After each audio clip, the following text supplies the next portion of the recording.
What's the wildest church in America? So, oh boy. So I'll try Lutheran churches and Catholic churches and Presbyterian churches and Methodist churches.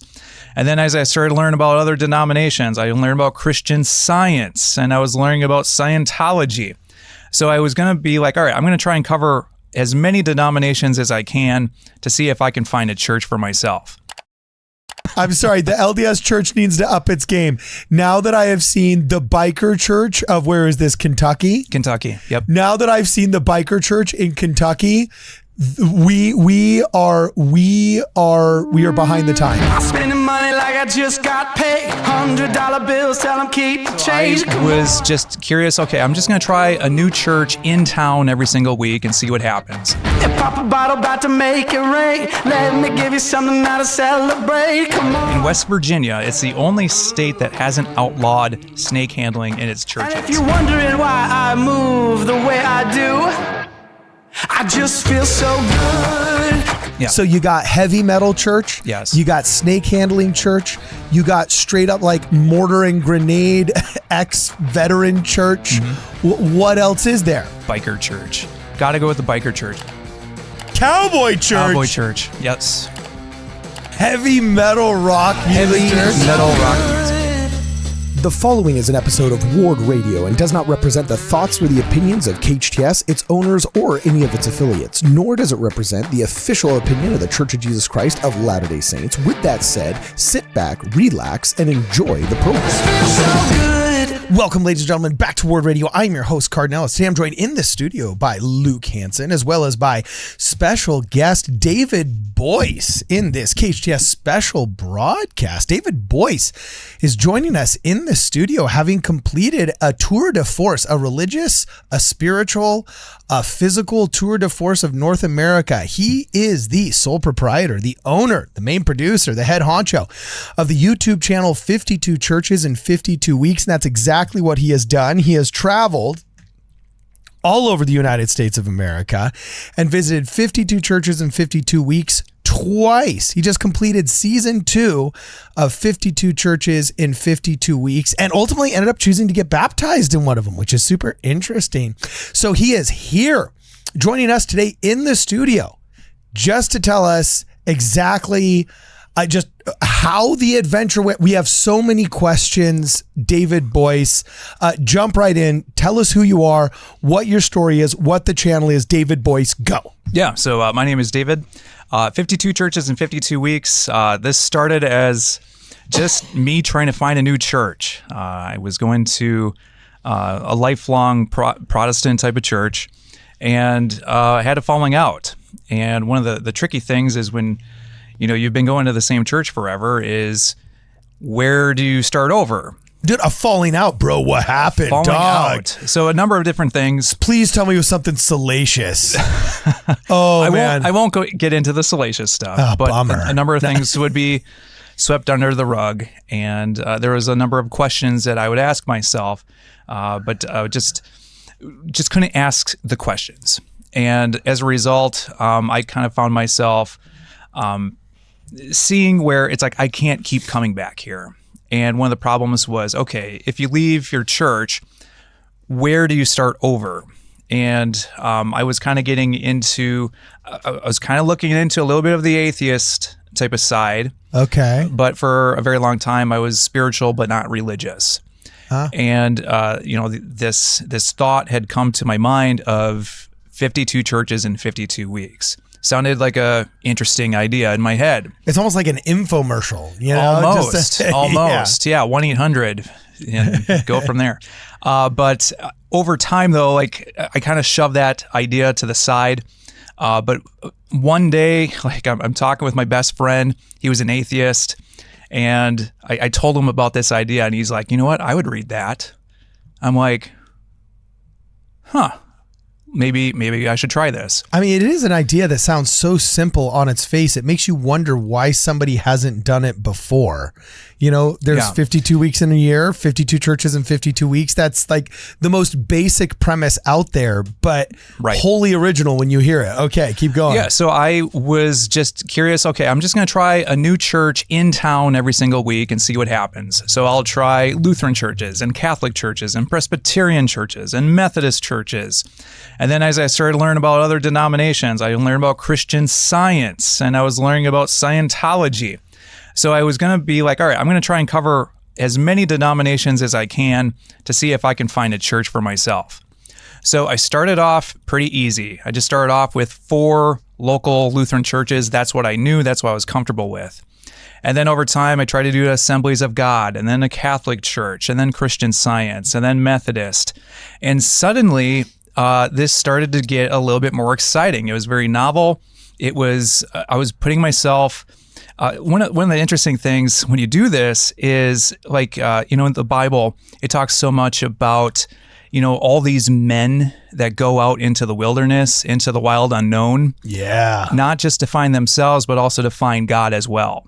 Yeah. And over time, I'm like, okay, something's happening inside of me. Like, I feel like I have like purpose. I have drive. I'm talking about this. This is a passion project that's really coming to life. So next thing I know, hey, you know what? Here's a church in Minnesota. It's this military fort, okay? It's on a military fort. It has like this little mortar on the top of the church. Oh, rock on. I'm like, I need to check this out. So I drive 3 hours away to Minnesota, and I'm greeted at the door or I'm not even greeted at the door.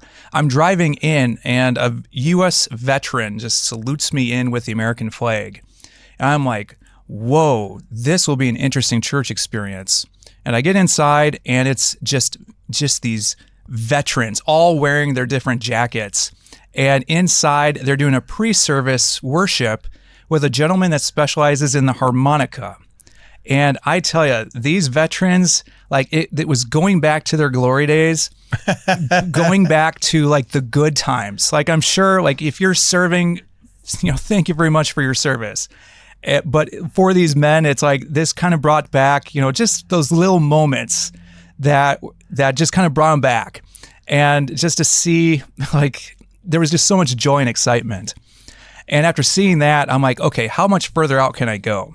So I made plans to go to Tennessee. I made plans to go to Texas. And then at the end, I decided let's go across the entire country. So did 2 weeks of going all the way to New York City, and then, first from Wisconsin to New York City, and then driving cross country to LA, and then come right back home. So this turned into this spiritual adventure is pretty much what I called it. All right. Just kind of learning and over time, like, I'm trying to visit some more interesting type of niche churches.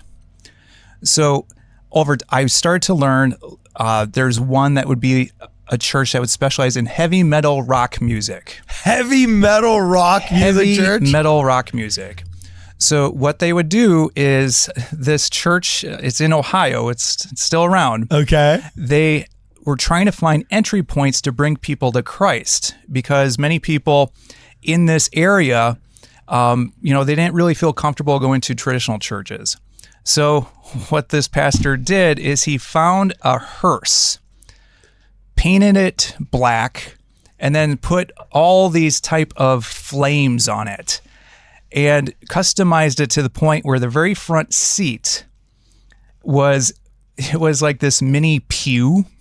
Whoa, okay. All in black, and then they put a casket in the back seat, and that was their hook. That was their magnet for people who never would have thought about going to church, but here, hey, you know what? This church is interesting. Let's go here.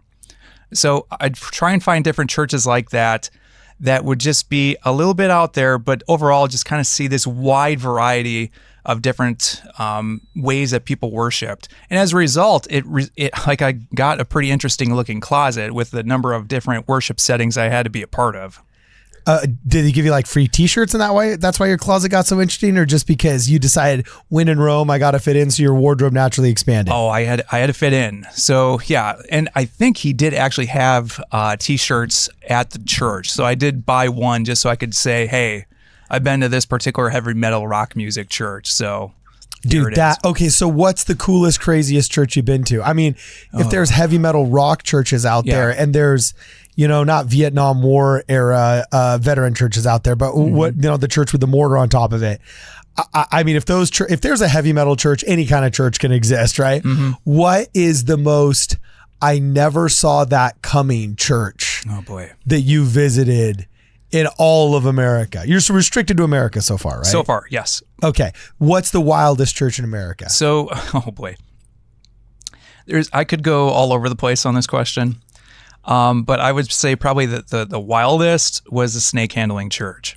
Okay, rock on. So in Squire, West Virginia, they have a number of, I think like VH1, Vice, a lot of these publications, they will go out to this particular church in West Virginia to see what a church service is like handling snakes. Dude, loving it. Okay.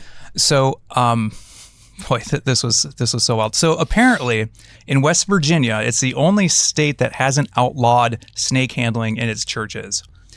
I thought it was the last one, but after completing my episode, I had a number of other serpent preachers reach out to me that let me know, hey, we have this church in this other undisclosed state, but we're not going to say because it's technically outlawed. But in West Virginia at this church, they'll bring out the snakes. I got to speak with the pastor, Pastor Chris, absolutely fantastic guy. And so you walk in, and so the service that I was a part of, like, they're not just bringing out the snakes left and right. Yeah, okay. They hold those for bigger services. Usually Memorial Day weekend is what I was told. Okay, yeah. But you walk in, and when you walk in the very back picture, you see his brother just face to face with this snake. Big Daddy is what they call this snake. No, was this like a straight up cobra, like in Indiana Jones, or was this just one of those like ball pythons, not really going to hurt you? Was it a straight up like rattlesnake that could end you in 8 minutes? It was huge. So I don't know too much about what snakes are what. We talking like Anaconda here with Angelina Jolie's dad? It was gigantic. Let me put it that way. So I think it was a timber rattler. I've had a few people, I think some may have corrected me on that, so don't quote me on it. But it was gigantic. And this is a dangerous snake. Correct? Dangerous, poisonous, yes. Mm-hmm. So with the picture that I was talking about, it actually did take a bite out of this pastor's brother, who previously was the pastor. And unfortunately, that snake bite actually did kill him. Oh my gosh. As a result. Well, yeah. So now, correct me if I'm wrong. The doctrinal, I don't want to say excuse, but explanation behind that is the long ending of Mark, which some people say may be forged, some people say may not be forged, in which it says, okay, believers will be able to, walk long distances without fainting, climb mountains without getting tired, be able to hold venomous serpents and they shall not, bite them or something like that. And so some people take that, some might say too far, others would say to the point of an exposition of faith, right, in order to hold these snakes. And so most states have outlawed them, but there's the snake handler preachers so you literally saw this firsthand. Yeah, and he invited me down to their basement, so I got to see the entire ensemble of snakes that they had. And these are totally venomous. You just hold them, and they've been domesticated enough that they don't bite, or they're constantly trying to attack and you're just faster? It did bite like the what? one guy. Well, here's the thing that I think, this is just my hypothesis on it, is they're playing this kind of like the southern kind of rock, just dun, dun, dun, dun, dun. And I think what that music will do is I think it will relax the snakes to a certain extent. It will chill them out. That's my hypothesis. I have no I gotta see this. I have got to see this. So check it out. Check it on the YouTube channel, because it's it's my last visit from the second round, church visit number 52, and I show a little bit driving into West Virginia what that looks like, and then kind of midway through the video you'll actually see the music, some sights in sound. you'll get the full 9 yards in just a real quick, sweet 2-minute package. Okay. Well, don't stop there. What's the next one? Yeah. So you got heavy metal church. Yes. You got snake handling church. You got straight up like mortar and grenade ex-veteran church. Mm-hmm. What else is there? Biker church. Got to go with the biker church, because with the biker church, so there's a few of them across the country. And loving this. So with what the bikers what happened with them, so this was in Paducah, Kentucky, and there's a few bikers, they went into, because the only churches that they told me in Kentucky, they were very straight-laced. Okay. So you have a bunch of bikers come in, like this is going to have, like some of the families are going to feel a little uncomfortable. Okay. So this church was fortunate enough because they were trying to set up a Bible study for these bikers. And over time, they started to do their own biker Bible study. Well, when word got out on that, more bikers started to join this, to the point where they had to rent their own building to start their own church. Over time, that grew so large, they had to find another building that they could buy themselves. Really? So as a result, this biker church, it's fascinating, because when you first walk, now first I had to fit in. So I was trying to find just this. Yeah, here's a video. It's amazing to see this. Yeah, so you had to try and fit in. So you bought what? So I tried to wear as black of a shirt I could, some torn jeans, was trying to fit in as much as I could. And even then, they could still kind of see I was a visitor, because all the bikers have this sun-drenched tan because they're out on their bikes all day. Me, I'm not, in on a bike all day, so I was completely different than anyone else there. But I asked them if I could do, just film a little bit to because I have this YouTube channel. Is it okay? And one of the men in the back, who was a director or organizer of the church, he wanted me to speak with the pastor first to get permission. Okay. And the pastor looked a little bit like he had like this ZZ Top type of beard, but then he also had like the guy from Motorhead. I don't remember his name, Lenny or something. He just had this top hat, and just interesting looking guy. But he had the voice of like Bob Ross. Okay, yeah, the painter. Yeah. So he said, yeah, that'd be fine. And the reason that they were so concerned about me taping in there is because sometimes they may have a new visitor, but he may have just gotten out of the slammer. Oh. So they don't know if, he may have some enemies that they don't know about. So the men at the door, the ushers, they also kind of serve as bouncers as well, just in case. So it's very interesting to hear what happens with that. This church is amazing. For those that are listening on the radio, you need, as soon as you get home, to go to YouTube and check out 52 Churches in 52 Weeks. That's their podium. This podium is the gas tank, the what do they call them? Ape hangers, the gas tank, the ape hanger handlebars, and the front wheel and headlight of an all-American, what is that? A Harley Davidson painted in red, white, and blue, customized, with a giant purple Rockstar cross behind him. And they put the Bible right on top of that, on that podium. So something else. I'm sorry. The LDS church needs to up its game. I'm sorry. The LDS church needs to up its game. Now that I have seen the biker church of, where is this? Kentucky? Kentucky. Yep. Now that I've seen the biker church in Kentucky, we are behind the times. We need to go to Sturgis. So when they have the big bike rally, I'm sure there's going to be some type of biker church that happens over there. There is literally... I need to see what that's like. There is a sign, guys. There is a sign on the stage of this church that says $5 charge for whining. Like, I mean, there's a sign that says, get on my Harley, $5 charge for whining. That's a man of God. Mm-hmm. That is a man of God right there. He charges you $5 for whining. Like that is so BA. I can't stand it. No. I could talk to you forever. Unfortunately, we only got like 4 minutes left. What's the next one? Cowboy church. Cowboy church. Cowboy church. Yes. Wait. A cowboy church. You wear a cowboy hat, little cowboy shirt. So what the cowboy churches often will do is they will have rodeos. So the particular one that I went to was Lone Star Cowboy Church. It's in Montgomery, Texas. It's kind of near the border between the U.S. and Mexico. And they have a rodeo arena right next to the church. So unfortunately, when I visited, it was around Christmas time. So that was like, they had like a 1 month type of period where they weren't doing the rodeos.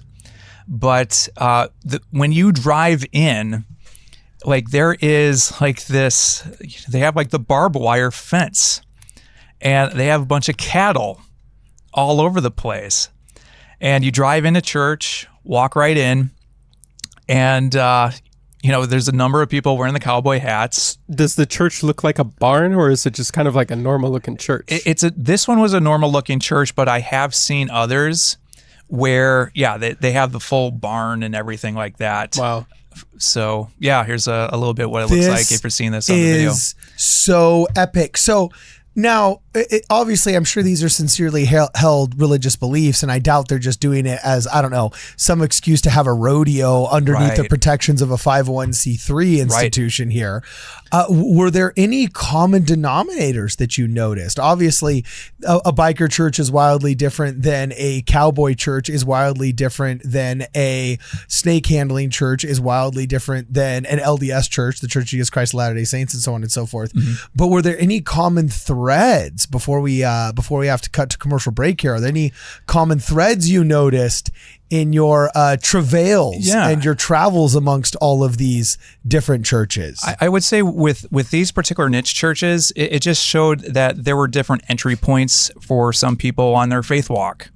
So these were specific for these particular towns. So like you're not going to be able to start up any old cowboy church in Paducah, Kentucky, and maybe likewise you're not going to be able to set up this biker church all the way in the, as southern Texas as you can get. But what these particular type of churches did is it served as an entry point for people, especially with the bikers, where they didn't feel welcome inside these traditional churches. But this group of bikers, there's this brotherhood. I remember the pastor mentioned that in a little way, they were kind of like John the Baptist out in the wilderness on their bikes, just eating flies as it hits them in the face as they're on their bikes. And you know what? John the Baptist was eating bugs and locusts and everything like that too. So just to kind of see how these different type of backgrounds and how still they were able to find Jesus Christ at the end of the day. So they were basically just products of their own environment, you're saying? Exactly. Okay, so then last question before we cut here for a second is what kind of a church should we start here? Oh, man. It's interesting. I know Saddleback Church is one around here. They start up all kinds of different niche churches. Saddleback Church? Saddleback Church. I'm looking it up right now. It's in Lake Forest, California.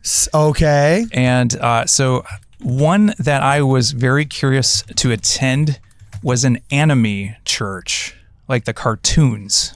No, really? There's anime churches? So they tried something where they would go to conventions and talk, and it's like, I don't watch anime. I don't even know if I'm saying that right. I think it's anime. Anime. Okay, yeah. that sounds more accurate. Okay, yeah. Yeah, but it's the different. So with California, like you just like the diversity in California. Just being here for a few days, really kind of impressed me. Okay. I know the other day I went to Christ Cathedral.